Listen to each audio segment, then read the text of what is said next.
Okay. You ready? Yes. Hey, y'all. Welcome to yet another episode of In the Green Room podcast. Thank you for tuning in. My name is Brittany Shanae. I am your favorite podcaster. And if I'm not, I will be by the end of this episode. Thank you for tuning in. Yet another week. As y'all can see, again, I am not here by my lonesome. I have my bestie for the resty What's here. happening? I have Isake. Yeah. Can I say your middle name? Sure. Isake Akanke. Let's go. Slaughter. There you go. AKA Sokie. Yep. AKA Superstar Sokie. Since MySpace days. Man, for real. Thank you so much for coming to talk to me. Thanks for having me. I appreciate it. Give it up for Sokie. Woo! Nah, we need to address the fact that you was trying to duck and dodge me and not come and sit on this green couch as a creative. What's wrong with you? You know, believe it or not, even though I'm an extrovert, I low-key am like shy behind the camera. So like I don't enjoy taking pictures for real, especially when it comes to like recording myself. I don't do it. I don't know, y'all. So I've been avoiding it, but Britt was like, you have to. So Yeah. Here I am. No other choice. Yeah, I'm here to. I wasn't gonna let her look. We was lit at that party. Yeah, we were. And I didn't care how lit I was. Yeah, she was like, by the way. Yeah. So I'm in here. What is you doing? Welcome. Yeah. No, for real. Thank you for coming into this creator's space, a creative space, creator space, a space for creativity. Here in the green room, it is a conversation between creators. I don't care what your actual job description is. Yeah. You are a creative. So I'm grateful that you're here. Thanks, Britt, for real. But y'all know how we start every episode. We start with the affirmation station. So y'all know I got 2 decks of cards. Here I have the Transcend Beauty by Danessa Myricks deck. And then here I have the I Am Everything deck. I'm going to shuffle them, spread them out, and you're going to pull whatever card you feel drawn to, okay? All right. Thank y'all for everything. Like, for real. The support means the world to me. I wake up every day with a desire to serve, and this is a part of my servitude. So I'm grateful that you tune in and you come to my Instagram and you see my daily affirmation pulls and you tell me that it was something that you needed, or I just appreciate everything. Like, I appreciate the feedback. So this affirmation, these 2 affirmations right here, y'all know I do the everyday affirmation pulls, but for these episodes, when we pull a card, this is our affirmation for the week. And we're premiering on Mondays now, so this is going to carry us through that next Monday. So y'all saw me shuffle. Let's go. Let's see what you're going to pull. All right. And read it to the people. I am worry-free. I release worry over things I cannot control. Instead, I choose to focus on things that are pleasing to me. When I release worry, I allow room for solutions to enter my life. I am worry-free. Period. We were just talking about that. Period. I mean, it ain't no point. Yeah.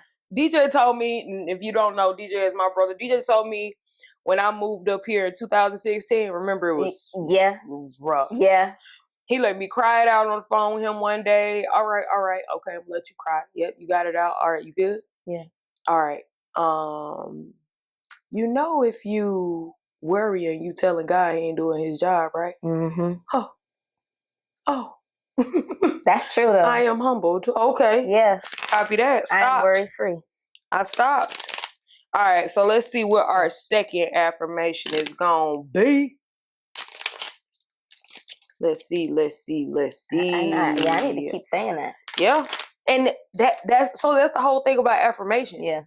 You're literally, but the thing with affirmations are, the thing with the brain doesn't know what's real or fake. It doesn't know what's imagination. It doesn't know what's reality. So whatever you're feeding your brain is going to remember that. Yeah. So the more you say something to yourself out loud, the more it's going to be ingrained in your brain, and the more your brain is going to trust that. That's how affirmations work. If you go into my bathroom, you look at my mirror, it's about 7 or 8 affirmations on the mirror that I say to myself every time I walk into that mirror. All right, I done shuffle about 28 times. All right, you're just getting it right for me. All right, so let's see. Okay. Number 4. Ooh. I am an unstoppable force of nature. Period. That's true now. Period. That's true. No, that's real. Yeah. Yeah. So you are an unstoppable force of nature, and your second one is? Oh, just read them again. Read them again. And I am worry-free. The whole thing? Yeah. Okay. I release worry over things I cannot control. Instead, I choose to focus on things that are pleasing to me. Mm-hmm. When I release worry, I allow room for solutions to enter my life. I am worry-free. And I am an unstoppable force of nature. These are really good affirmations to set us up for a fantastic week. I hope y'all are ready for this conversation that we about to deep dive into. Me and Sokie have been knowing each other since 6th grade, aka 12 years old, and we are now 32, so we got 20 years of conversation to talk about. So I hope y'all ready. Buckle up, put them seatbelts on, because it's about to be a wild ride. Sit back, relax, and enjoy. See y'all in a second. Okay. Again, welcome back to In the Green Room. I got my girl Sokie with me today. I'm so excited to have you here. I'm happy to be here, Britt. I think this conversation is going to be really good. I think it's going to be really insightful for a lot of people. Because one of the main things that I want to focus on, of course, we're going to talk about a lot of things, but I want to talk about the transition. Mm-hmm. And the transition is a big one. I think so many people, definitely me, but so many people are in such a transitional period right now. I don't know if it's the stars, if it's, so many people are transitioning between something major and something major. Yeah. So I definitely want to hit on that. But first, I want you to tell the people, I know you, 20 years worth of knowing you, but I want you to tell the people who you are. And that can be wherever you choose to go with the who you are, because you are multifaceted. You have a lot of this and this and this and this. So by your best description, who is Sokie? Okay. So Sokie, I'll put it in, like, I guess, words and not necessarily sentences. Words that I feel like describe me. I'm woman. Yeah. I'm Black as fuck. Mm-hmm. I am. I have 2 siblings. Okay. The only girl, so I can keep up with them. Yeah. I'm kind. I'm empathetic. I'm gay as F. I don't know if y'all. Sure. Okay. Yes, I'm gay as fuck. I am an artist. Theater is my first love, and I'm sure we'll tap into that. Yeah. And now I am a nurse, and so like I feel like I am all things, and I can do all things. And I will say it wasn't until more recently that I've always believed it, but now I really believe it and I see it. So yeah, I think that's me. I'm for the most part, I love people. Yeah. I love for the most part, isn't it funny? For the most part, I love people. I love energies. I love being around people and good vibes. Yeah. I'm a talker. I'm an extrovert. So yeah, that's me from AUG, Augusta. AUG 706. 706. Nah, I'm talking about. Yeah. DFA. No, I'm talking about. Yeah, they don't know nothing about it. No. Some people do. Some people do. Well, we had Summer. Oh, yeah. And we had Shelby. Okay, so, excuse me, Mary D. Yeah. My bad. My bad. So DFA in this thing. Yeah. Okay. So yeah, that's me. Thank you for the introduction. I'm sure the people appreciate it. Wow, where do we begin? Child. So when you were growing up, did you always know that you wanted to be an artist? Some type of artist, something in the creative. What was that like growing up? And did your family help you hone into that? So I feel like I started early, like taking African dance, like when I was like 4 years old. Yeah. This was even before I had moved to Augusta. My family, we were living in Aiken, South Carolina, and I was taking African dance, and I was the one doing the solos, and the shortest one, but you know, performing, not scared. Yeah. So I was always performing at an early age. And then in elementary school, auditioning for the plays and becoming part of drama club. And so it's always been one of those things that I've always been interested in the arts, you know. And then me and my cousin, we had this group, and I don't know why I thought I was going to be a famous singer girl. We had this group called J2I. We was creating songs, melodies. You were Jessica? Yes. And we were performing them every holiday, Christmas, Thanksgiving. And then when we got older, we would recruit my younger cousins, and we had dancing groups. I was holding dance practice. Like, I'm telling you, always performing. It was for real. It was for real. And then Jessica got a camera, and then we were making music videos. So it's always been, started out as an early age, just being creative and an artist. So that was always a thing. Yeah. And then moving to Davidson and getting into Davidson, that's when I really got to hone in. And that was really perfected and cultivated. And so it's always been in me. Yeah. I don't know why I thought I was going to be a singer. Singing was not, that's more Brit's thing. I can sing, but I can't sing. You know what I'm saying? Okay. I can blend in pretty well, but I'm not leading any musicals. Well, except Susical. Yeah. But that was different. That was different. We're going to talk about that. Yeah. Too. So that would make sense why I feel like me and you came together so well and we blended so well because, me and Sokie, and I'll probably put a clip. You should. I am definitely going to run a clip. Me and Sokie used to create full productions at the crib. I got a digital camera one year. Yeah. You had a digital camera too. I think both of us. So I would go to her house. She would come to my house.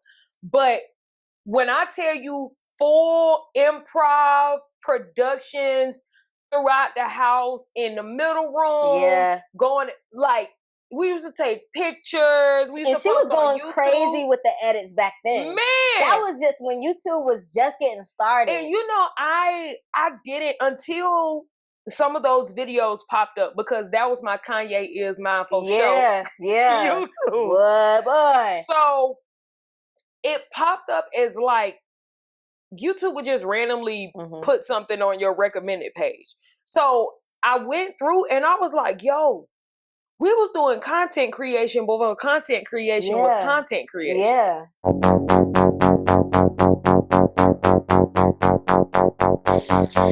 So good evening. My name is Sokie Slaughter, and hello, it's Brittany. And I just wanted to let the world know that I'm, Obama's president. Obama's president. True. Run DC. I'm 18. I'm 18. Sokie's 18. I'm 18. She just turned 18. I'm a senior. It's time for change, people. I just wanted to let you know that it's time for change. So, you're watching a video, and I see something crawling on Brittany's face. So me, being the great friend that I am, I take my right hand and slap her. She looks at me and says, "What you do that for?" It was a, what's crawling on me? Spider. Oh, this. And she did.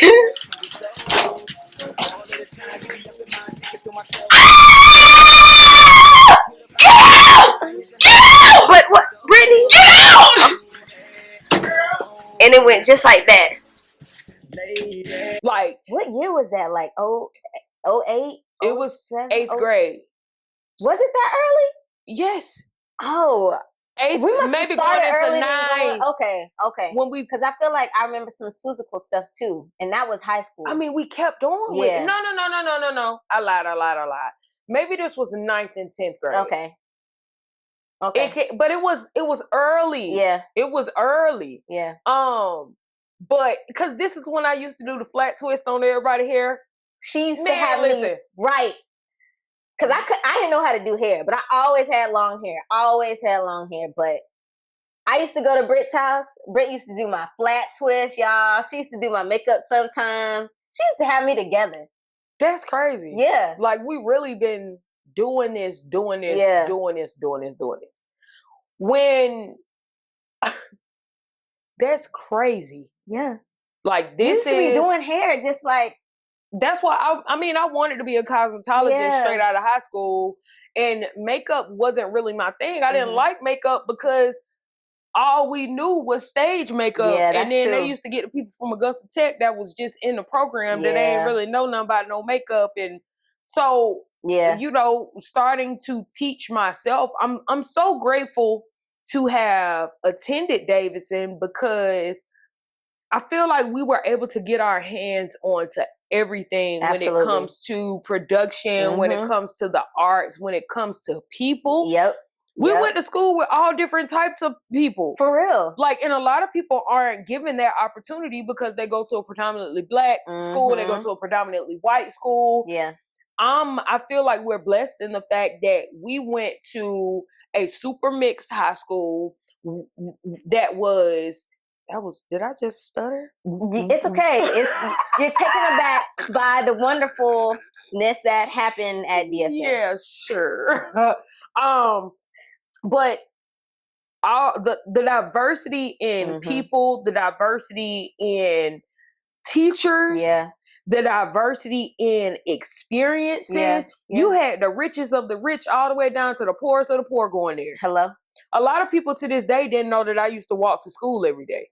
And I'm like, yo, Davidson is in the hood. All you got to do is cross Walton Way. We right there in the hood. Yeah. But a lot of people didn't stay down there because, of course, Davidson, you had people from all over the place. Yeah. But I'm just grateful for that entire experience, because I don't think I would be as equipped for the world as I am and as I have been. And as a well-rounded individual. Yes. I mean, there are people who've never been into a theater production. People don't know how to act in that kind of setting. People that are limited, thinking that only women can do ballet, that men should do that. I'm so grateful. Some people talk about Davidson and don't see, but I don't know where I would be if I hadn't. No, for real. You know what I mean? Like, no, for even real, being given the opportunity to do things like art or taking piano, which I sucked at, but the opportunity to do that, exposure to that, to see what you wanted, what you kind of leaned into. Yeah. I'm grateful. It definitely set me up because, and we're going to talk about college for you. For me, I went to the Fort Valley State University, the #1 state and land grant institution in the state of Georgia. But I went to Fort Valley, which is a HBCU, and the theater program was not, you know what I'm saying? Yeah. But we had a theater club. We did put on productions. I ended up being the president and all of that stuff. And my senior year, I ended up putting on Journey, which I'm so grateful. Like, the way that we were brought back together was perfect. Yeah.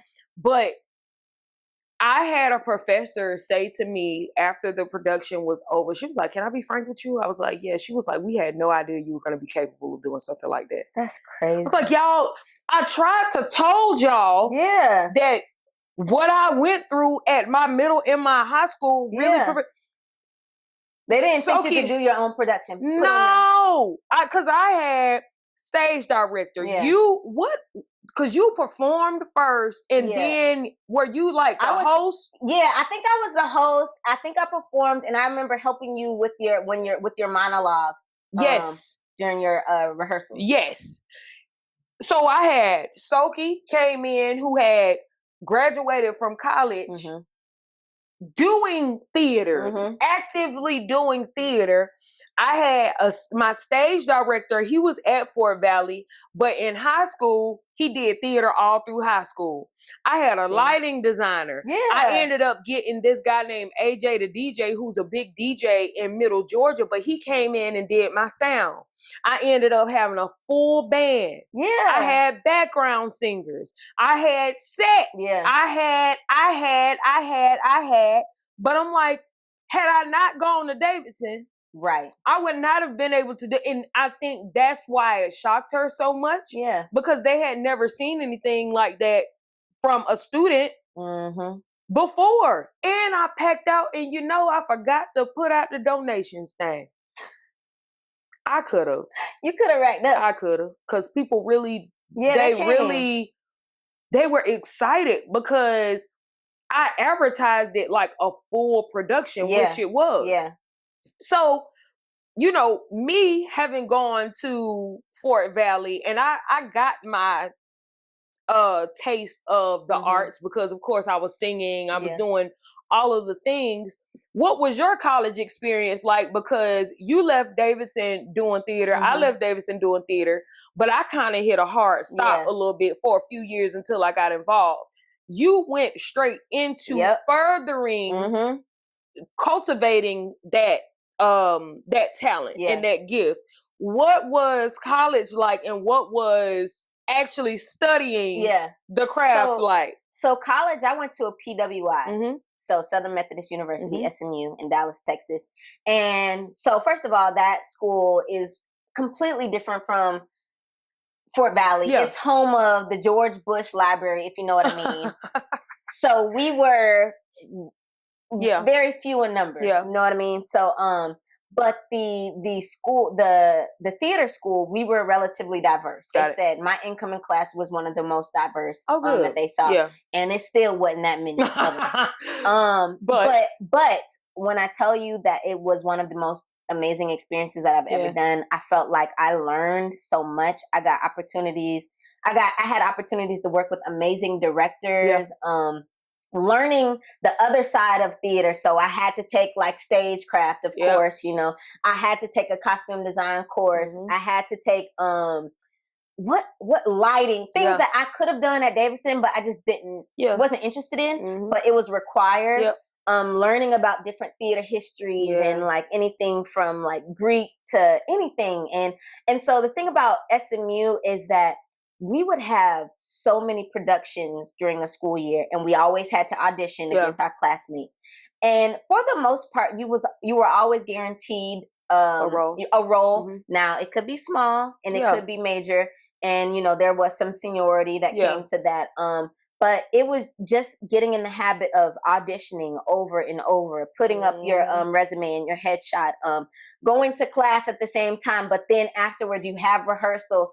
I mean, we were always, working on our craft. And then if you weren't in a production, you had the opportunity to do your own production, and there was funding for it. So people were in it. They created set designs. You had money to put out flyers and bulletins.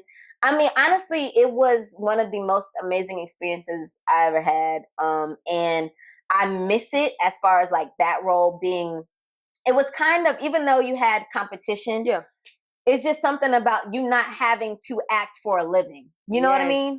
Because theater doesn't pay. It just doesn't. It really was the love of the work, the love of the connection that you make with your castmate or the other artist or character on stage. So it was, I really enjoyed it, so I learned a lot. It felt like I was where I was supposed to be. And that was my time there. That's also where, I joined my sorority, Delta Sigma Theta. But so I had an amazing experience at SMU. Z5 over here. Oh. But so that's that about that. But when I say that, I feel like I was one of the more well-rounded theater artists, theater students, because my friends didn't pledge. My friends weren't a part of the Association of Black Students. I tried to really make my time there not strictly theater. Yeah. You know what I mean? Because I wanted to be a part of my sorority. Yeah. I wanted to get to know the other Black people. Right. Because we were so few in number. So they came to my shows. They supported me. I joined the African Student Association. Look, I was a part of everything I could be of that was Black on campus. So, but that's good because studying something that you're passionate about can suck the life out of it very quickly. So it's good that you actually did make time for the things that you wanted to make time for, because I tried to be a music major. I tried, and it was not for me. Yeah. I just realized very quickly that actually studying all of the systems and all of that stuff, I love music, but I don't love it enough to. And I prefer to learn outside of a classroom. That's real. I'm not really a huge fan of organized education, but that's something that I learned when I was in college. Yeah. Speaking of that, what is something that you learned in college that you feel like you didn't learn at Davidson? Anywhere else? Oh. Or what was something that was vital that you learned in life? Ponder it, think about it. Okay. But I know for a fact that I learned that organized education was not for me. But because I was already in college, 2-3 years in, all right, what you gonna do? Barbecue? Right. I done changed my major like 2-3 times. But you made it work for you though. I really did. I eventually did. Yeah. And I'm grateful for the time spent there and every major that I swithed to, and because I ended up creating my own major at the end. You know, interdisciplinary She's studies. Such a creator. No, for real. This bitch gonna create something.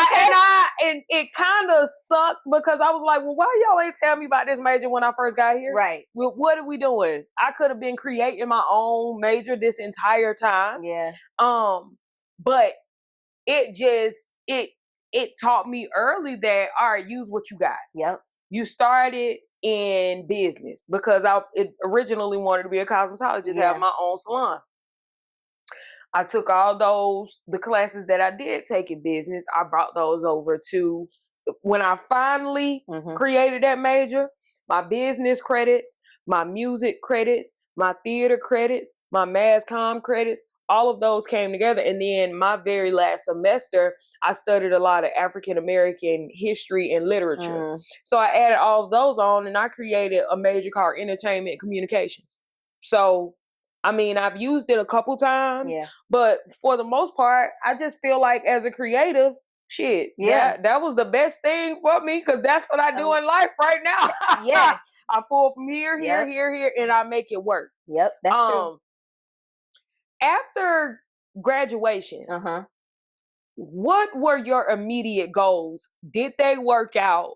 If they did not work out, what was the reroute? So after graduation, my immediate goals was to just perform. Okay. I will say, I graduated in 2013. I moved to Atlanta in 2015. So there was a year and some change that I wasn't acting on a major like platform in Atlanta, but I was commuting because at the time there was some life in between. From Macon to Atlanta, and I was doing weird stuff, y'all. Like I was doing it was called Trapped in a Room with a Zombie. And so basically this company hired actors to be zombies, and you were in a room with a zombie, right? And there was a host that had an accent, and you had to solve riddles and clues to get out of the room. Like so this was an escape room. So it was like when escape rooms had just started popping. Yeah. So that's what I was doing. On top of that, I was working like Fright Fest at Six Flags. I had this character called Crazy Daisy, and so I had to act like I was crazy and jumping on planes and stuff. I'm not planes, trains and stuff. So I was doing like weird stuff to like feed that itch that, but it wasn't what I wanted to do. And it definitely wasn't paying anything. Right. So it wasn't until like 2015, but at the same time, I was still submitting my resume and headshots to the Alliance Theater, which is a major theater in Atlanta. And so I would do readings then. And that's kind of how like the casting directors would know my name. And some of the directors would kind of know who I was. And so it wasn't until they kind of saw me in that way that they started sending me auditions for like major shows or whatever. So from there, honestly, it was this theater called Rising Sage Theater. It was a black-owned theater, small kind of boutique theater. And they kind of gave me a chance. It was a 2-person show. I still wasn't even living in Atlanta. I was commuting to rehearsals, like, and staying on my cousin's couch, for a few days and then going back home. And like, that was like the first, I guess, production that I got to do on my own where I was being paid as an artist here in Atlanta. And then from there, girl, I was getting auditions for all the different theaters in Atlanta, and even musicals, even though I would decline those. I was just like, no, not really. But it was from there, and it just did not stop until COVID. And so up until, and the thing about being in theater is like, you have a show, it opens, it closes, and you may not have another show. Either you don't book the role, there isn't a show that's for you. There's no one that, you could play. And so you have to have a part-time job unless you just, every show it calls for that. And I haven't, there might be a few artists in Atlanta that are like that, but for the most part, they all have other jobs. So I was doing my little part-time jobs and doing theater, but theater was one of those things that I would do for free, but I'm not doing it for free. I love it, but I also have Georgia Power. And it just sucks that artists are not paid. You know what I mean? Because it takes a lot of work, and like theater, you're in rehearsals, depending on the theater, but most of them, you're in rehearsals Tuesdays through Sunday, and you don't get off, you only get your Monday off. That's your only day off. And then if you're in a show, shows can run from Thursday through Sunday or Friday through Sunday. It just depends on the theater. So it's truly a labor of love. But yeah. I definitely miss theater. Me too. My mentor just sent me an audition for something the Alliance is doing. Ooh. And I think I might submit. I'll tell you about it later outside of the camera. But I've thought about it. And it's the money piece that, I would love to do it. Yeah. But the way this strike is striking, I need something that's going to supplement my income. Absolutely. But I miss doing, I was going through, when I was packing downstairs, and I was going through one of the bins that my mom brought me, and I found all of my show posters from Humble Beginnings to Promising Futures. Dang. That was our senior Black History show. That's a throwback. And I forgot the name of that title until you just said it. Because I keep all of the show posters. I have a stack of show posters that are about that thick. And I was thinking about submitting to, and I think I still am going to submit for the show that the Alliance is doing, but they need a resume, and I ain't did nothing since 2000. Don't put dates on it then. Okay. Just don't put dates on it. Okay. Because I was trying to figure out how I was going to. Yeah. And I'm like, they're going to look at this like, this lady been. Okay. But it sucks that theater performers don't get paid enough. They don't. And part of it is because theaters aren't making enough. Right. People just aren't really going to the theater. They have their donors, they have their subscribers, but a lot of the people that go to the theater don't look like us for real. First of all, there are some Black ones, but they're older. Yeah. You know what I mean? They're not younger, but a lot of the ones that are getting, they are white, and I think when there are younger Black people is because they're coming to support the actors that are in there. But it's not, a part of their regular. Right. And let's talk about it. So coming up, Davidson, coming up, the Tyler Perry effect. When you tell somebody you do theater, or so for you, you tell somebody you do theater, and this is when the Tyler Perry plays were around. Yeah. And they're like, oh, you audition for some Tyler Perry. Yeah. And then for me, I tell people I work as a makeup artist in TV and film, and they say, oh, you done did some Tyler Perry stuff? So the Tyler Perry effect has been, I support that black man. Like, listen, let me tell you one thing. I support that black man. He is doing some great things for, the black dollar, I feel like. However, especially coming up at Davidson, when you see his plays and then you think about the type of theater that we're doing, and most black people, when they think about theater, that's what they think about. And I think that there needs to be, if there was more education on it, if it was, and it's unfortunate that, like you said, these theater companies, they have their donors, they have their patrons that are regular patrons, but I think reason being is because there isn't enough education on, yes, these are actors and actresses that you see on the TV screen, but in their part-time, they on stage and they want to serve you live and in color. Right. And that experience, seeing a theater production live, I just got like goosebumps, because nothing like I'm going all the way to The Lion King on Broadway. Yeah.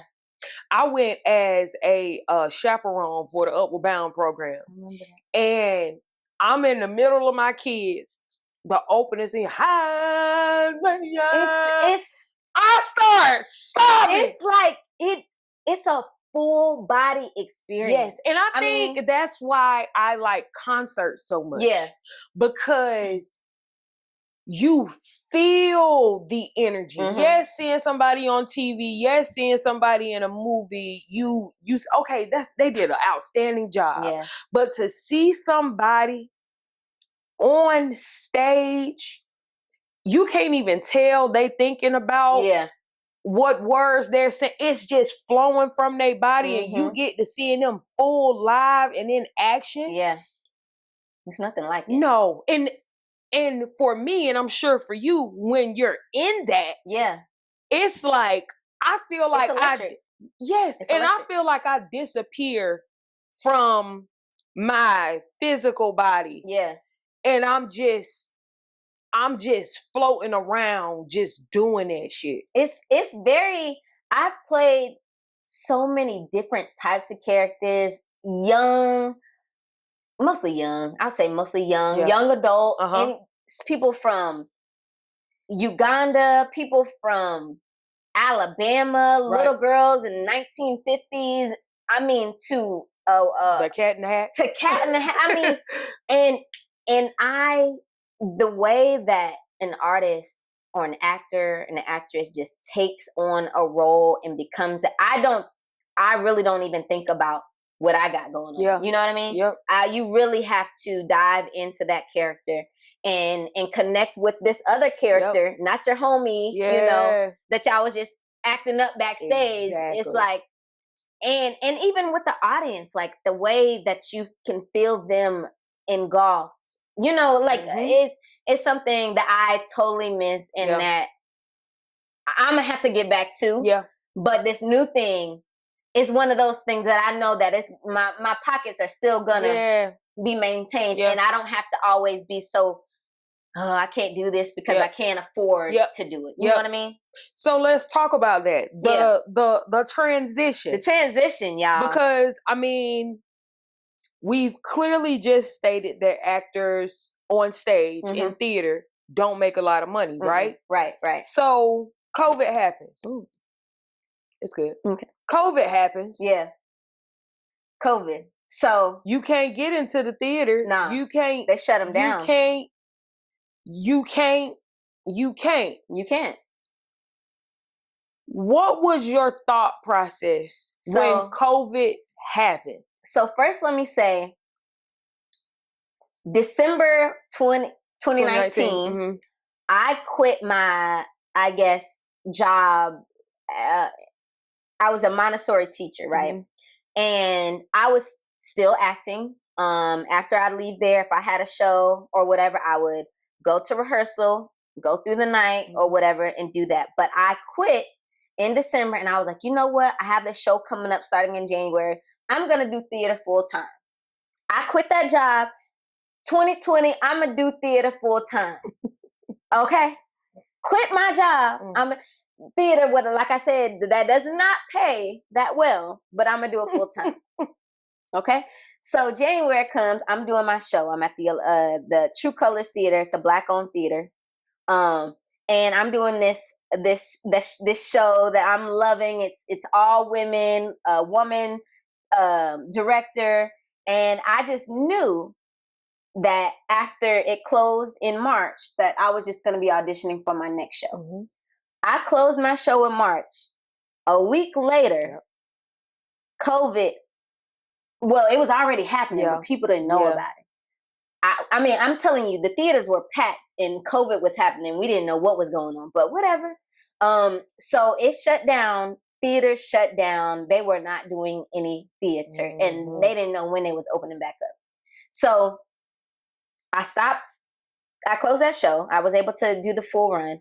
And one of my parents, who they're my family now, who I used to, they're one of the students from my previous school, Montessori school. They were like, okay, they're closing the schools.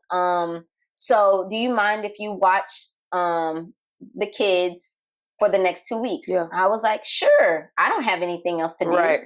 I would love to. And they had also supported my show. I really love this family. So I watched them and they never went back to school. So I was like their full-time nanny. And so that transition, I was like, what's up, God? Right. You know, what is going on? And I got paid really well for that. So I wasn't like tripping on that, but I knew I didn't want to be a nanny for the rest of my life. Yeah. And I didn't know when theater was coming back. So at that point, it's like you got to make some real I had to make decisions. some, but I was grateful because I was in a very cushiony position. Yeah. You know what I mean? Yeah. So the weirdest thing, I was like, I'm going to take a Myers-Briggs test. And for those that don't know what that is, it's this test that you take, and it's a series of questions to tell you what careers would best serve you. Mm-hmm. So I took the test. Weird. I just took it. And the first thing that it said that I would be best as is an actor. The second thing, it said teacher. And the third thing, it said nurse. I was like, well, dang, I know I don't want to be back in a classroom. I was like, you know, I love children. Mm-hmm. What else, God? That's what I said. I said, God, what else can I do to serve children in a different capacity? So it was like pediatric nurse. Yeah. That's what I landed on, pediatric nursing. So I was like, So I was looking up the things, you know, and honestly, once I got into it, I just started applying. Yeah. I started looking up what I needed to do to apply to be eligible to start school. Yeah. You know, and that's what I did. I started taking courses, and because it was COVID, I didn't have to go in. Right. I got to take my online courses, and I still got to nanny. And you know what? It was the best time to do it for me. Yeah. I mean, God really set it up for all of my stars to align. Yeah. I didn't miss a beat. And literally, what was it? December 20, when did I graduate? 2023. I don't remember. Okay. So it's all running together because it all happened so fast. You just graduated. I just graduated. Was that January, December? So I graduated May, but I started school, I want to say August 2022. Yeah, it wasn't that long ago. Yeah. It wasn't that long ago. So I was taking courses, prereqs for my nursing degree, all up until August 2022. But before that, I applied to Emory, right? And I just knew I wasn't going to get in. She pissed me off so bad. I don't know if I'm going to get in. I didn't know I just knew I wasn't going to get in. And Emory is expensive, y'all. It's so expensive. It's so expensive. And so, but I did. I mean, the mom of the family, she wrote me a recommendation because she works for Emory. I mean, I had a 4.0 with all my prereqs. Yeah. I mean, I was just, all the things were happening. Can I say? Yeah. Sokie, listen, let me tell you something. Although this girl is an artist, she always excelled like in all of our regular courses. So this doubt I think I forgot. Yeah, you had to because it was a long time ago. I would. But so when you told me nursing, you told me Emory, I was like, oh, okay. Yeah, girl. You got it. And it's always interesting when people on the outside are just like, yeah, you're gonna be fine. You know what? Because everybody was seeing it and I wasn't. Yeah. And that's the truth. It was like the way I describe it is I was like on this roller coaster, this new ride, but I hadn't let my hands up yet. Yeah, you still. I was holding on to the bar. You know, I was putting my feet in to try to resist. Yes. But it wasn't until I was in that thing. I want to say I had to go through my first semester before I was like, you know what? Yeah. This is for me. Let my hands go. I'm doing this thing and I'm doing it well. Yes. And it's for me. Yeah. And so imposter syndrome. That's all that was. Imposter syndrome. Yeah. Absolutely. Because why can't I be a nurse? Exactly. Why can't I be at Emory? Exactly. Why can't I be an honor student? Why can't I get a scholarship to Emory? Hello. I still got some debt, but hey. I mean, but you got a little bit. Yeah, I did. So I mean, it's been one of the best experiences that I've had. And so from pediatric nursing. Yeah. What was the shift? Yeah. So part of it was I did my clinicals at a pediatric hospital and I just didn't enjoy it. Got it. It didn't feel like me. Although you love kids. I love children. Although you knew nursing was what you were gonna do, the two together it wasn't, and it could have been several factors. It could have been the facility. Yeah. It could have been the nurses that were there that I didn't enjoy their vibe. And I mean, as much it's just different because you're not just treating the child, you are dealing with the parents mostly. Yeah, the whole family. You know what I mean? The whole family. So I was like, okay. But one thing about me, I have always been rooting for women. Yeah. Always. 100%. And definitely Black women. Yeah. As a Black woman. So as I started studying and I started hearing different lectures and hearing about the maternal mortality rate in Georgia and in the country, and then specifically Black maternal mortality in Georgia, I was like, Yeah. I have a responsibility. Yep. It was something I am passionate about, just advocating. And so as I started doing more research and, I had to do projects and papers on it, I fell in love with it. And for me, it was a relief to find something else that I was passionate about because, theater is my first love, but I just never knew what else I really wanted to do. Yeah. And that's hard because it's like, dang, then you feel stuck because everything else feels like a chore. Yep. But with this, it's hard. Yeah. But I feel revved up to do it. You know what I mean? And so I'm happy to be a labor and delivery nurse, y'all. Period. Like I feel so good about Pass it. the NCLEX on the first time. First What's try. up? First try. So What's I'm in up? that thing. Pop your shit. Pop, pop, pop, pop, pop. So yeah, that's why I'm here. Yeah, that's why I chose labor and delivery. Yeah, because a lot of people don't know about it. I met a girl. She came in and did her first time workout at the gym that I work at. And when she got done, she didn't want to join right at the moment because she said classes were about to start. And I was like, well, where are classes? She was like, Emory. I was like, oh. I said, my best friend just graduated from the nursing program. And she was like, well, is she working at Emory? I was like, I'm not going to tell you no lies. I can't think of what hospital she's working at. Right. And I knew it wasn't Emory, but I just didn't. But she said that she started talking about Black women mortality rates, but she is going to be an OBGYN. I love that. Yeah. And she was West African. I can't remember what country. But she said her mom is an OBGYN and she wants to continue to work, especially because, I mean, the mortality rates are so high, but y'all don't know why. Yeah. Y'all don't know why. It's because y'all don't pay no attention. No attention. Y'all, I want to say, first of all, Georgia's 7th in the country just for maternal mortality. And if we're not number 2, we're definitely top 4 for Black maternal mortality. Top 4. And like now that data's coming out, they're trying to do more about it. But it's still not where it needs to be. And the sucky part is the data has always been there. Y'all just ain't cared enough to look at it. I mean, we are in 2023. And it really goes across the board. It's not even just in women's health. It's just it's healthcare. Period. Yes. It's terrible. Yes. And it's I've had this conversation with so many people probably in the past week. Really? Like my brother, he's married to a white woman, but he still understands the plight of what Black women are going through. Yeah. Like we had a conversation. He had her on speakerphone, but we all having a conversation about it. Like, come on. Yeah.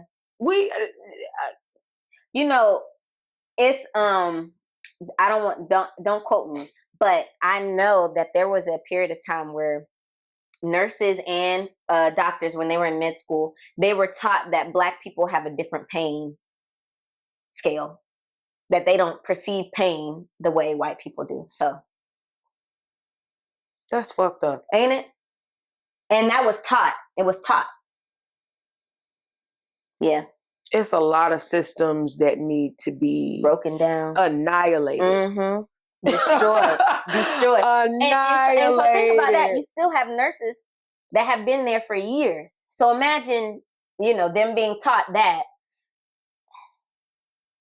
So, child. But it's great that so many Black women that are coming into the medical field, this is their train of thought. Yeah. They want to come in and help these systems and try to fix these systems just by standing in the gap. Yeah. Just by listening. Yeah.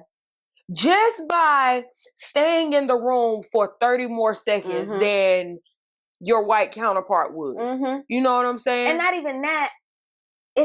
Some people don't even know what questions to ask. Yeah. So being there. Being able to help you break that down, articulate your thoughts, your confusion. And not making you feel like, because I've gone to doctors, just regular appointments, and I feel like I spent way more time in the waiting room than I did in my 100%. 100%. 100%. It's crazy. So what has your family thought about this transition? Because I know, so both of your brothers are geniuses. Yeah. And this is why I'm like, the apple don't fall. I know. I always used to just put the brains on them for some reason. So my brother is an epidemiologist. So he studies data all the time in disease. So, and then my younger brother is an engineer. So, yeah. Right. So my family has been rooting for me since day one. Yeah. When I was doing my prereqs and I had to do chemistry and all that, I leaned on my brothers. Yeah, of course. I leaned on them because I was like, what the? Yeah. Because quite frankly, some of the prereqs, I was like, this ain't got nothing to do with nursing for real. Yeah. But y'all want me to take this class and I'm going to take it. And I did well with the help, that I needed. But they've been rooting for me ever since. Yeah. They are my family. They saw it before I did, so they're happy, they're proud. And you have like first cousins that are nurses, right? Yeah. I have that's first cousins why that are nurses. When you told me that I know. it was like nothing I about. I do. I got family that's in healthcare. Braxton's mom is an MP. Like it's there, but I just didn't see it for myself. Yeah. You know? And so okay. until you see it, sometimes it's hard for you to. Because a lot of times we be looking in the mirror and not even looking at our reflection for real. We're just looking. I think I do that sometimes. Yeah. Like I think I look in the mirror and I really don't even see. Yeah. Like for real. You need to start doing mirror work. I do. More. Yeah, because it's crazy. It's mirror work is one of the scariest things to really look at yourself. Yeah. Not look at the silhouette that you see, not looking at the surface of what you see. I saw Tabitha Brown. She was doing an interview, like a panel or something for Essence. I want to say it was Essence Fest last year. Mm-hmm. And she was talking about doing mirror work. And she said something like, and I'm probably going to misquote this all wrong, but she pretty much said she looked in the mirror and she asked herself a question or something like that, and she started crying because she couldn't even answer the question about who she actually was while looking at herself. Yeah. Like, so I think that especially for me being out of work with the strikes and everything, I've had a lot of time for introspection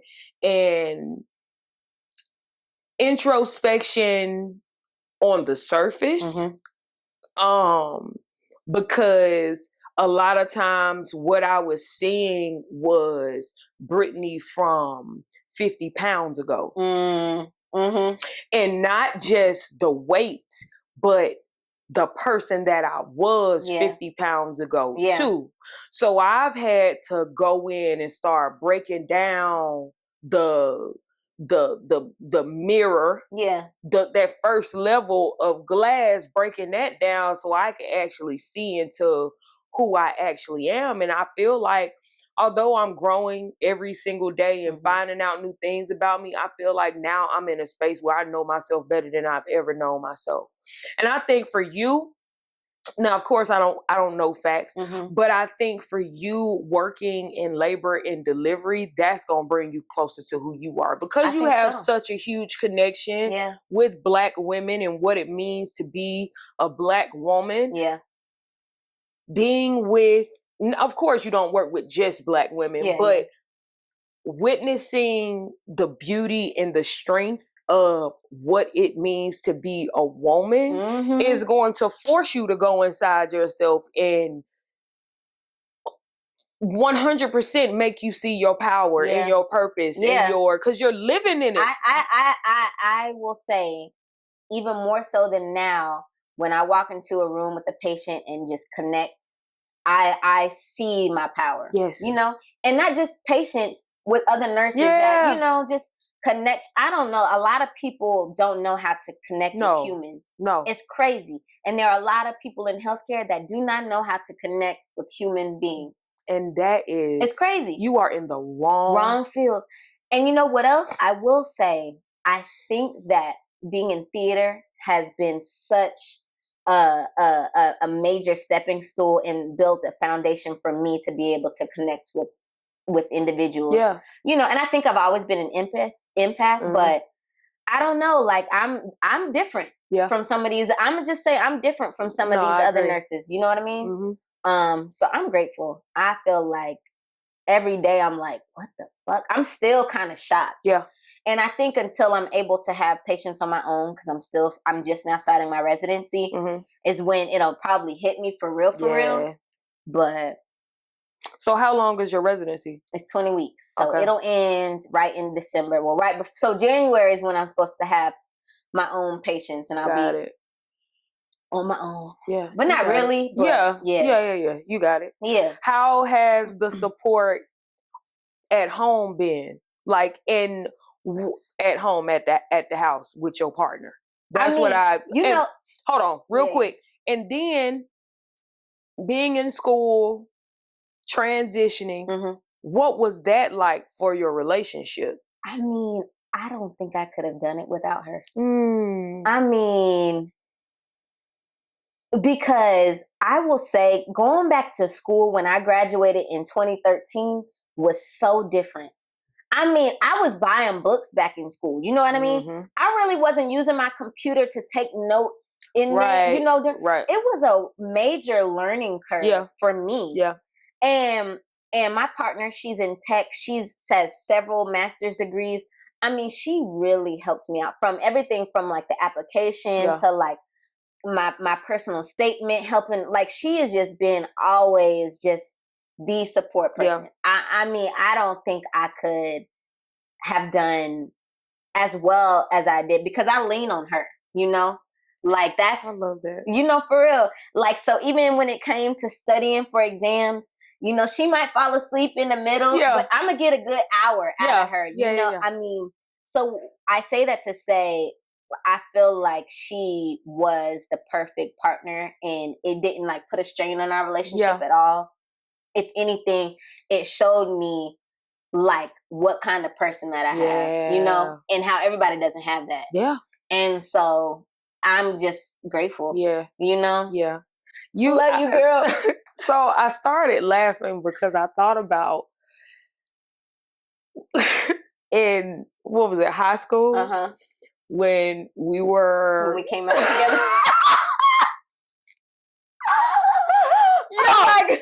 So after school, everybody would always come either to my house or we would go get something to eat. Yeah. And this particular day, we were getting ready to go get something to eat, but we were getting ready for a rehearsal for something. Yeah. I was like, oh, yes, okay, I got something to tell you. She was like, I got something to tell you, what too. What grade were we in? I don't remember. It was either 10th or 11th. When did I date? When did I start dating Tam? 11th grade? I feel like 11th grade, so it had to be the year before that. So it had to be 10th grade. Was it? I don't remember. I think it had to be 10th grade. Because me and Tam met. But Suzaku was what? Senior year? Senior year. So then it was 11th grade that we came out to each other. Because because I met Tam physically Fine Arts Festival, which is usually in May. Yeah. So we had that year to Yeah, that's what it was. So we in the line at Burger King. And I don't know if I think you told me first. I think so. I was like, oh my God, me too. And we like stand out like in Burger King talking about we like women. Yeah. But did you think that about me? Yes. You did? Yes. Oh. Girl. What? I mean, we never talked about that. We didn't. Yeah, we came out to each other. I mean, but people at Davidson, nobody would have been a surprise. Yeah. Even the straightest of the straight. Yeah. Nobody would have been a surprise. Like a few people came out to me at Davidson, and I was like, nigga, what? Yeah. Like, what is you telling me this? Like, this is new news or something like that. Like, that's true. But you know what? Even though that environment was full of some people were out, it was like we didn't really talk about it. No, we didn't. We didn't talk about it until I feel like late junior year, going into senior year. Yeah. Because I feel like people started to be more free, and it's weird. We were the upperclassmen, right? But it's weird though that you would be in a place like a Davidson where there are so many different types of people, but you feel like but you feel like you still have to hide who you are. Yep. But the older we got, like with damn, I want to say, I'll blank it out. And who else was it? But it's just so interesting how guarded or caged in we felt up until we did it. Yeah. Where did my earring back go? Oh, that's why the back fell off somewhere. Oh, there you go. That's so funny. That's what so a funny. journey. Man, we done been through some shit together, Sokie. Separately, cohesively, like. So yeah, we came out. I had my first girlfriend. I want to say senior year then, because it was during Suzical. Yes. But it might have been before. Well, I had a lot of different things going on. I'll say officially had a lot of different things. Senior year. And, as far as family, the only person that I feel like Robbie knew because he was always with me. Mm-hmm. And then I told Jessica, my cousin. But, like, I didn't tell my family members. You know what I mean? I just didn't. Yeah. My first relationship, me and Tam, like I said, we met physically, Fine Arts Festival. We ended up, I remember this date, June 16th was when we officially got into a relationship. R.I.P. Tam. Yeah. That's my man. To know that I lost my first love, that girl, what? That's sad shit. Like, but Tam was my best friend. Like, for real. Now we went through some bullshit. Yeah. Bullshit. And the way that I came out to my mama was like, is that girl gay? And I was like, nope, she's bisexual. Because that's what Tam told me she was. Yeah. So I'm going to go by what that. What did your mama ask you? What? After Tam had started coming over. Okay. She was coming over a lot. And then it was just interesting because Tam would come over by herself sometimes, but then Tam would also be in the mix with all of us. Yeah. So it was like, I guess in those moments when Tam would come over by herself, my mama was like, what's going on? So then it came up again. But was it with Tam? No, it wasn't even with Tam. It was with another ex. And I was like, oh, was it Tam? It might have been Tam. I was like, well, what if I told you I was gay? Or what if I told you I like girls or something like that? Because I don't consider myself to be gay. I'm bisexual. And at that point, I was trying to figure out what that actually even was. Yeah. So she was like, well, but you in the church, you in the choir and all of that. I was like, what does that have to do with the price of tea in China? Nothing at all. Right. And it's so interesting the way that different people react because I feel like all of my best friends knew. Of course, I let my best friends know. But then when it came to family, it was like, I don't know. Yeah. I don't know if I even want to share this part. Yeah. The reason why I told my mama was because it was almost forced out. Yeah. She cried and then she didn't want to talk about it no more. And then she brought it up. She made a joke about it and then we never talked about it anymore. And then I came out to her again in college when I was with Brittany. And she was like, what? I'm supposed to stop loving you? And I was like, well, some people's parents do. Yeah. She was like, you my child. I just thought that was a phase back then. I was like, Mom, me and Tam was together for 2.5 years. How was that a phase, girl?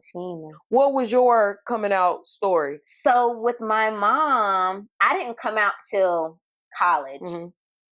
I was on a break from Dallas. I was in Augusta. And my mom just randomly asked, she was like, Sokie, she was like, are you bi?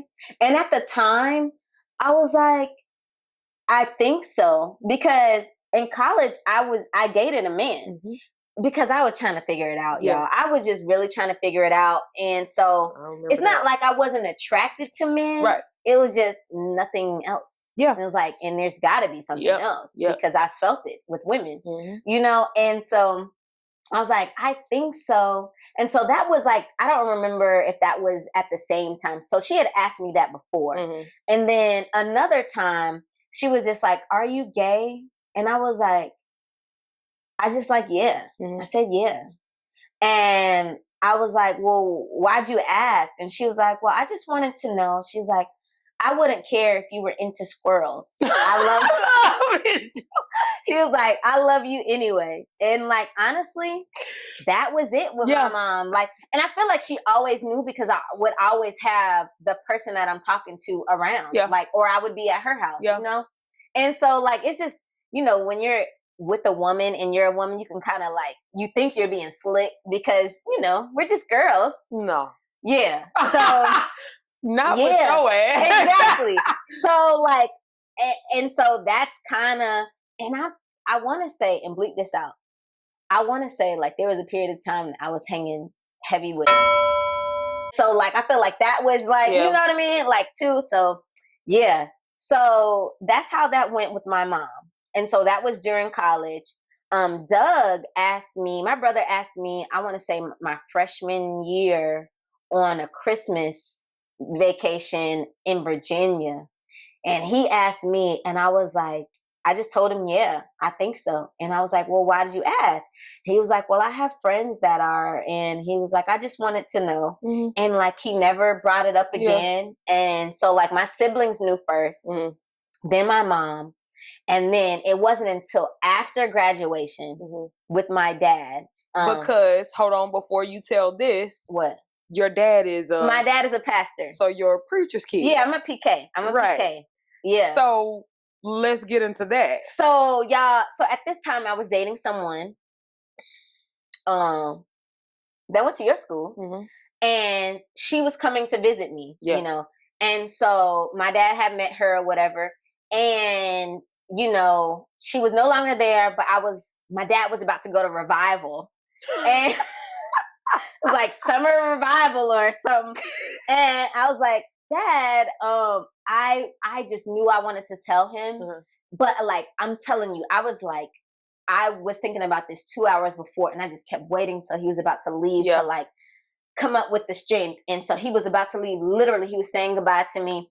And I was like, Dad, I was like, you know that friend I was telling you about? And I called her by name. And I was like, well, she's not just my friend, she's my girlfriend. And he was like, I know, Sokie. He was like, I was just waiting for you to tell me. Yeah. And I was like, he was like, I always knew. And honestly, the sense of relief. I was about to say, that felt calm. Like a so calmness. And then he went to his revival.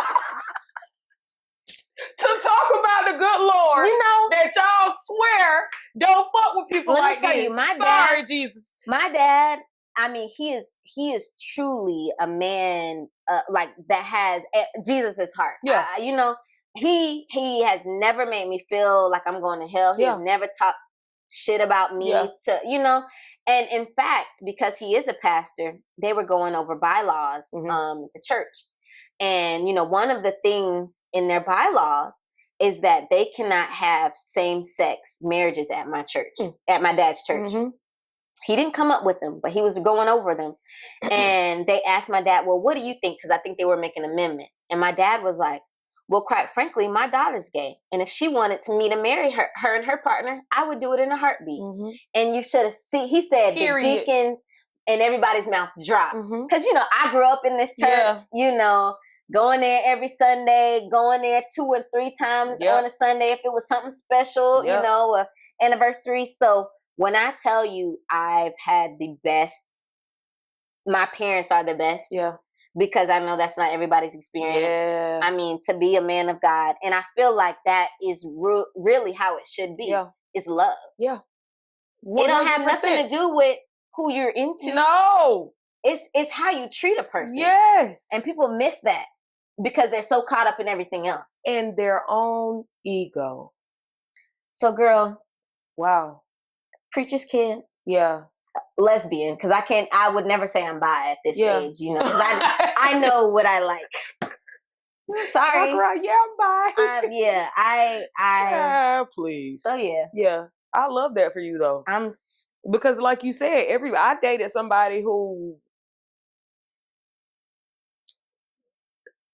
their mama threw a Bible at them and told them the reason why they were going through the things that they were going through is because of their choice in partner. Like, what kind of shit is that to say? It's crazy.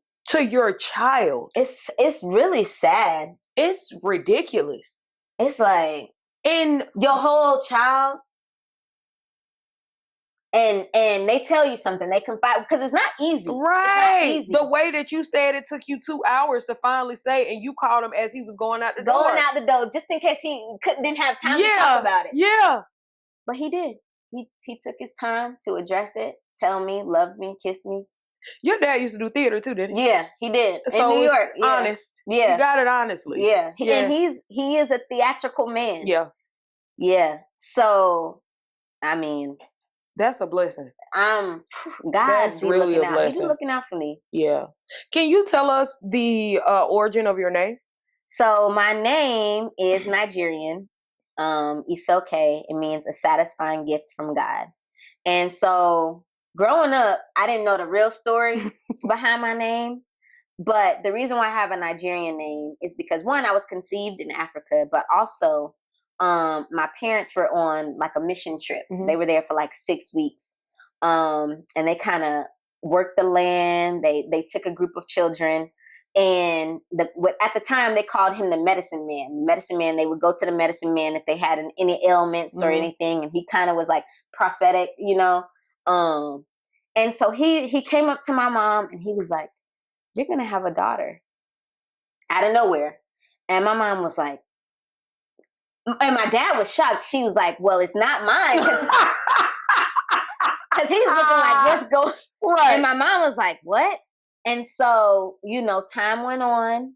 My mom they went back to New York. That's where I was born. And that's when my mother found out that she was pregnant and she was going to have a daughter. So they wanted me to have an African name. Got it. I love that. Yeah. What is a Akanke? So Akanke means to meet her is to love her. Oh, I agree. Yeah. Me too. I agree. Me too. I feel like it's fitting. Yeah. You know? You're very lovable. Thank you. I got my braces tightened yesterday. You're very lovable. Hey, yo, like, how long did you have your braces? I had my braces for like 18 months. How long you had? It's been, well, they said 11 months to 13 months. That's not bad. Yeah, because there wasn't much that they had to turn or anything. It's just the shifting. And I had a really bad overbite and it's coming. Yeah. So it's, you know, I went and got them tightened yesterday. And this one time, I know this is completely random, but I was eating some popcorn. I know I ain't supposed to be eating popcorn. Right. So I had a kernel stuck right here. So I went to sweep with my tongue there. And you cut your... No, the bottom of my tongue got stuck on a bracket. Oh! Girl, I thought my tongue was about to... I had to stop, like cold stop, because I was trying to pull my tongue off, but it was lodged there. And I was like, I'm not about to have no tongue. Like my tongue is about to, and so I had to take a second, move it the right way, then lift it back up. And it was a cut underneath my tongue. But the good thing about cuts in the mouth is they heal super fast. So that next day it was a little sore, but the cut was gone. And I'm like, nah, you know. Yeah. And I tried to do it again. Like, eat some more popcorn? I'm going to eat my popcorn. Sorry. Oh. I'm going to eat my popcorn. Sorry, Dr. Campbell. But I'm not going to sweep. Yeah, don't. No, because that, girl, I ain't never felt no pain like that ever before in my life. I'm glad you did it. No, but I'm ready to get them out because I want to grill. I want to grill too. I definitely want to grill. I got the plug. I know. Yeah, I told you. Yeah. What else? Let's see. We done talked about a lot of good stuff. You know, we can sit here and talk for hours and hours. But for purposes of the actual podcast, we're not. Did you think about that one thing that you learned in college that shifted things? Okay, maybe not in college, but in hindsight, I was exposed to it in college and it just didn't register until I got older. This isn't going to be nice though. Like, I was exposed to so many different like microaggressions being at a PWI, and I didn't really know that word at the time. Yeah. You know? Yeah. I mean, didn't you know. said the library's name. Yeah. You said that it was a very small. I forgot. I think I was taking it wasn't even a theater course because we had to take regular courses too. I think it was some kind of science course, and it was about to be Halloween. And like, I remember hearing at this time, I'm like the only Black person in the class. It was like that. You know, if it wasn't a theater course, it would be myself and maybe one of my theater friends. Yeah. We would be the only Black people just in a classroom. And so I remember them talking about what they were going to be for Halloween. And that wasn't the issue, but they were singing the words to, I think, a Lil Wayne song. And I definitely heard nigga. And I just like. And it's like a dare for you to say something. Yeah. It's a dare. But it was like for them, it was so normal for them that they didn't even realize their surroundings. And it was in a classroom. You know what I mean? But I didn't have the power. I didn't feel like I had the power to say anything. Yeah. But now, now I do. Oh yeah. But back then, yeah, I didn't, and I didn't feel like I had the space either. Yeah. You know what I mean? Yeah. I was the only one. Yep. And I'll never forget that. Wow. So now I see the world that we live in is similar to my school. Very. You know? Yeah.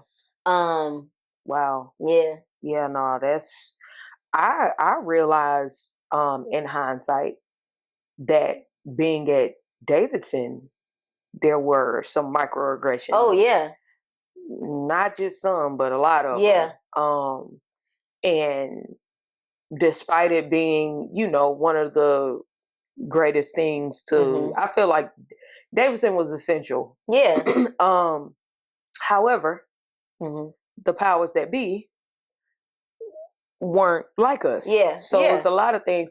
Like the one thing, the big thing that it was two of them, but I'll speak about one. When I got my nose pierced after this one white girl had got her nose pierced walking around the school, ain't nobody say nothing to her. But the morning I come into school with my nose pierced, I get pulled to the side, sent to the assistant principal's office. The assistant principal sent me to the principal's office, and I get to the principal's office. She was like, well, why did you get it done? I said, oh, well, it's somebody else walking around in school with it done. Y'all ain't say nothing to her.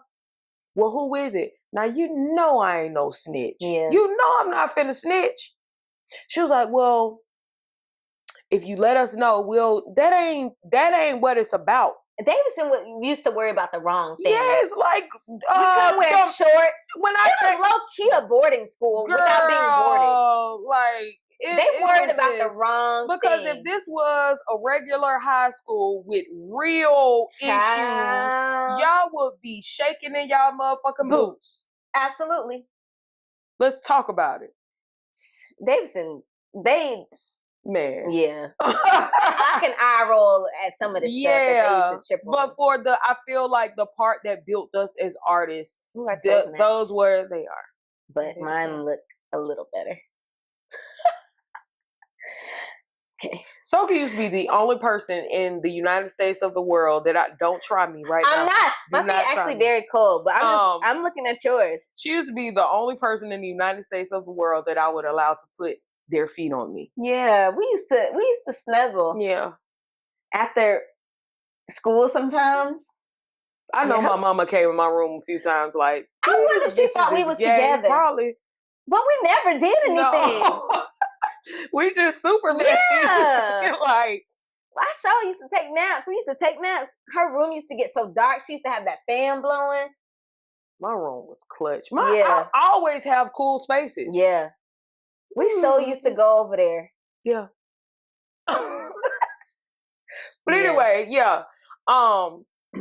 Feet are not my thing. And this little critter right here used to love just planting it on me. Yeah, I did. Like, girl.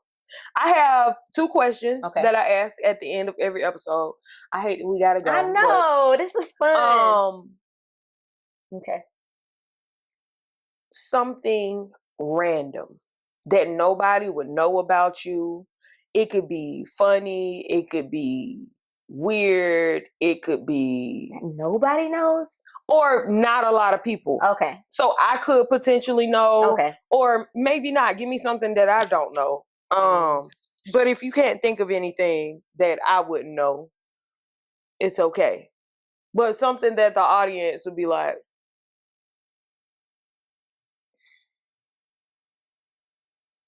I feel like I'm actually not that exciting, full of surprises. womp, womp, womp. I feel like the thing that's weird about me. Okay. You probably haven't thought about it. Well, in a tell while. the people. So what is it? That I had 10 wisdom teeth. I used to have 10. They thought I had 7. I just need to know how that is physically possible. Look at my mouth. So I have a really big mouth, but what's crazy is, so I used to have braces back in high school. It was like 8th grade to 9th grade. Yeah. And so, for some reason, they didn't tell me this until I was about to get them off, is that they was like, well, your x-rays are showing you have 7 wisdom teeth. And they were like, you're going to have to get those removed. And I was like, okay. They were asking if they gave me any pain. So I was getting my braces off, and my orthodontist said, you have 7 wisdom teeth. That's the most I've ever seen. Yeah. You're gonna have to get those removed, or all the work that we've done is going to shift everything. Yeah. And then he was like, well, you're not in any pain right now, so you can do it, when you have time or whatever. So, and I want to say I don't remember when I got them removed. I wasn't in high school. I think I was like in college, but because I had my hair cut, because I cut my hair. Remember I cut my hair? Yeah, so it was on a break when I was in college. Wasn't it like Christmas? Maybe it might have been, because you had already pledged. Yeah. Yes. So, so they were like, okay, you have too many teeth. 2011. You right? gotta. Okay, sorry. You gotta be put under. So I'm like, okay. For wisdom teeth. Yes. So I have to go to the hospital. It's like a whole thing. I have to go under anesthesia. And this is literally my first time ever being in the hospital. I never had to do it before, thank God. So my mom and dad were there. They're so supportive. So next thing I know, I'm waking up, my mouth is swollen, and they're like, you actually had, I want to say, if it wasn't 10, it was 9. They was like, you actually had 9 wisdom teeth. Some of them were like fused together and like on top of each other. And they had gone all the way like up here and all the way back there. And they had removed all of them. And so literally they had like stretched my mouth to get all of them. Yeah. I had like this cut here. Yeah, I'm sure. I mean, the recovery was crazy, because it wasn't, some people be going the next day back to work. I'm telling you, drugs I was on, and like the swelling, the pain, it was crazy. So that's something a lot of people, unless, you were a part of my life during that time. Cause like, that's wild. That's usually my fun fact that I tell people, like if I'm in a new space. Cause they're like, you must have looked like a shark, but nah, I look like this. Yeah. So, yeah. So what's the other question? I had 4 wisdom teeth removed. Yeah. But 9 or 10. Yeah. Wow. Did they say how it happened, or? Nah, they just said you got extra wisdom. That's what they said. Okay. Yeah. Well, I know. I'm like, geez. Wow. Okay. So that was a great fact. Yeah. Second thing, or last thing, I like to ask is, what does green mean to you? Green means growth, nature, foundation. Those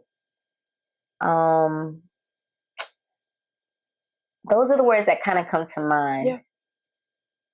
I don't wear it a lot, but I think I look good in it. I was about to say, it looks good on you. You should start. Yeah.